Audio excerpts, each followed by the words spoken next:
Back part बनवून झाला आणि आता इथं मी स्लीव्ज बनवायला घेतली आहे. तर स्लीव्ज पण थोडीशी काल बनवून ठेवली होती. त्याचं काही व्हिडिओ शूट वगैरे घेतला नाही कारण की वेळच नाही भेटला त्यामुळं. तर इथं बघू शकता मी आरेशला झोपी लावलं आणि त्यानंतर करायला घेतलं. तर थोडंफार काही केलं नाही की लगेच हा उठून बसला. पण मग याला खाली घरामध्ये खाली सोडून दिलं आणि त्यानंतर मग मी बेडवरती येऊन बसले माझं वर्क करायला. कारण की तो खाली असला की लगेच त्याला मध्ये-मध्ये यायचं असतं. त्याला काही अजून बेडवर चढता येत नाही. तर त्यामुळे त्याला खाली खेळायला सोडून दिलं थोड्या वेळ आणि मग एवढं पूर्ण केलं. मध्ये-मध्ये त्याच्यासोबत गप्पा मस्ती व असं तसं करता-करता तर परत त्याला झोप आली होती. पण त्याला झोपायचं नव्हतं. मग त्याला झोपी लावलं पहिल्यांदा आणि परत वर्क करायला बसले.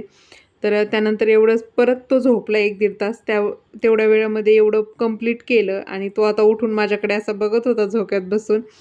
तर एवढंच झालं आजच्यासाठी आणि त्यानंतर मग याला अशी मस्ती करायची होती. थँक व्हिडिओ पाहिल्याबद्दल.